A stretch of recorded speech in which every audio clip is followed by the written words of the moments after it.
Delphine and Ozune. I changed my mind. Made popular again by the wonderful Alton Ellis. All right, let's move on with Smile. An incurable disease has caused her a great deal of pain for years, but instead of using it as an excuse to not do well in school, she's pursuing her dream to become a medical doctor. Joined us this morning. And I'm going to say medical student, even though she's still at high school, but she goes off in just a little while to become a doctor. Good morning. Welcome to Smile. How are you? Good morning, Mr. Cowell. I'm okay. It's great to have you with us. What's Crohn's disease? Well, Crohn's disease is an incurable yet treatable illness. It affects anywhere on your alimentary canal. So it affects your digestive system. For me, it affects my large intestine, so it doesn't absorb as much nutrients as it ought. How did you know that you had Crohn's disease, and when were you diagnosed with it? Well, I started feeling ill in 2016, but we weren't sure as to what was the problem. We did a year worth of labs and blood tests and, still had no idea what was going on. 1 year? Oh, the year? No, you said you did a year of that. Yes, that was 2000. When you said you're feeling ill, what was going on? You had headaches? What happened? Well, I had intense stomach pain. I wasn't having much of an appetite. So I started to lose, body mass, and I couldn't keep down anything if I do decide to eat. So. Wow, and it was after that year that you found out it was Crohn's disease? Yes, 2017. Do you know anyone else around in the country that has it? Could you talk to anyone about it? Did you? Well, after starting to go to the clinic, I met quite a few, a few persons with it. Yeah. And you had to be out of school for a while because of this? Yes. I think the most I missed school was about 8 months. So I had to repeat. Every time I did a surgery, I had to be repeated. And you said incurable? Yes. But manageable? Yes. So this is not going to take you away from us? No. Oh, fantastic. Is that one of the reasons you want to become a doctor? Yes, it most definitely is. Were you inclined that way before you found out you had a medical problem? Well, I wanted to be a pediatrician back in primary school. I always wanted to be in the medical field, but gastroenterology was as a result of the illness. Okay. You're going off to Cuba? Yes. How did that come about? So, back in November, my school had a college fair, and like this is Merle Grove. This is Merle Grove, right? Yes.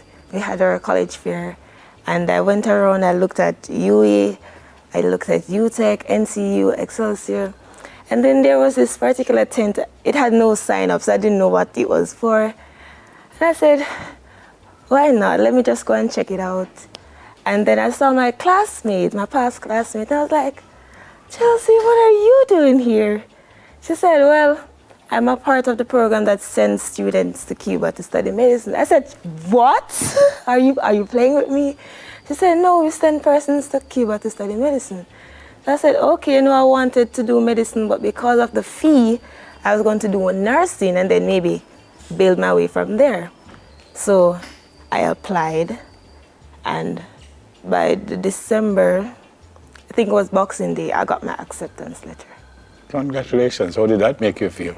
Excited. I rolled and I jumped, and Mommy and I was celebrating.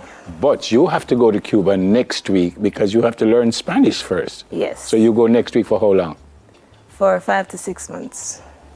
And then you come back? Yes, I come back. Then so this is your last term at school? Yes. So you finished. Well, congrats on that. You're no longer a high school student. Yes. So you go Cuba next week, and this is just to learn Spanish? Just to learn. Then you come back. So when you go back for school?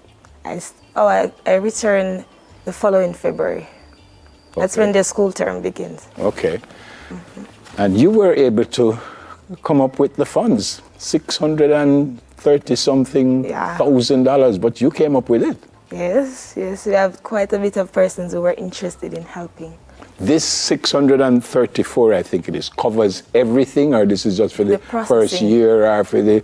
No, that was just the processing fee. That is just the processing fee? Yeah. Hold on a man. Processing fee, and yes, it does cover the Spanish course. But as it relates to rent and living expenses, that's different. So how much that? I can put it up to about maybe 100 Jamaican dollars. But we have persons in So how much more you need right now? How long is the course? About 6 or 7 years? the medical, yes. But when that bridge comes, we're expected to, reach out for help again. But for now, I am set. Which is fantastic, and I don't want to belabor the point, but overall, you know how much you're going to need overall? Oh, it's 55,000 US dollars. 55,000 US dollars Yes. takes you right through the 6 years. Yes. And this is accommodation, tuition, everything. Yes. But this 634 actually is already spent. Yes. But you got that covered. Yes, I did. How are you going to get the rest of the money? God.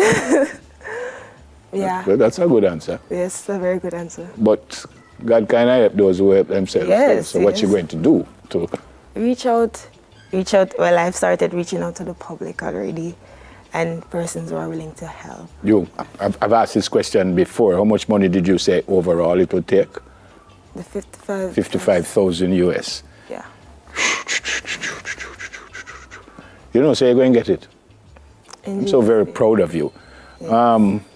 Some people who go through less than what you are going through, it just kind of done them. But you're so vibrant, you're so alive, you just know it's going to work. Where did that come from? Where this confidence and moving on from what is not an easy disease, where did that come from? Well, they say faith is the substance of things hoped for and evidence of things not seen. So I just try to remind myself that I'm here for a reason. I woke up in the land of the living, so I still have a lot to give thanks for, even though I might not be in the best of health. I have families and friends who continue to support me, encourage me, and say, Denny, you'll get through it. And I keep that uplifting spirit. Oh. It gets hard though, it gets hard when it's ready, But And how do you come out of when it gets hard? What do you do? there are quite a few songs I listen to, meditate on the words that keep me going. You're a Christian. Yes, I'm a Seventh-day Adventist. That happened before you got ill, or is that? Yes, I was baptized at the age of 7. I love it in a duck. Yes. I love it in a duck. I just know you're going to be the biggest doctor in the whole world.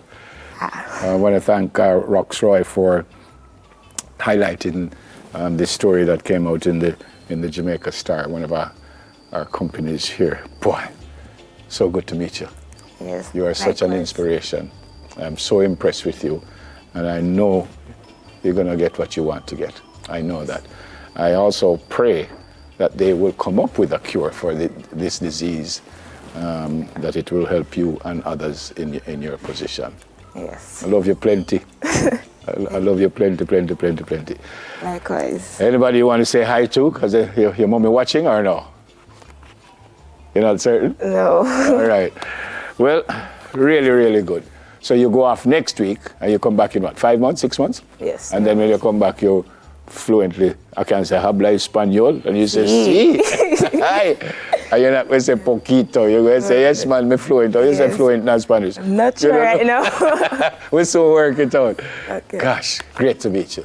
And say hi to your friends at school for us. All right? Medical student, Daniel Price, speaking it into being. All right, folks, when we come back, our friend, our colleague, big timer, the Press Association of Jamaica, the Journalist of the Year, Giovanni Dennis. See him there? Soon come. I'll have a chat with him.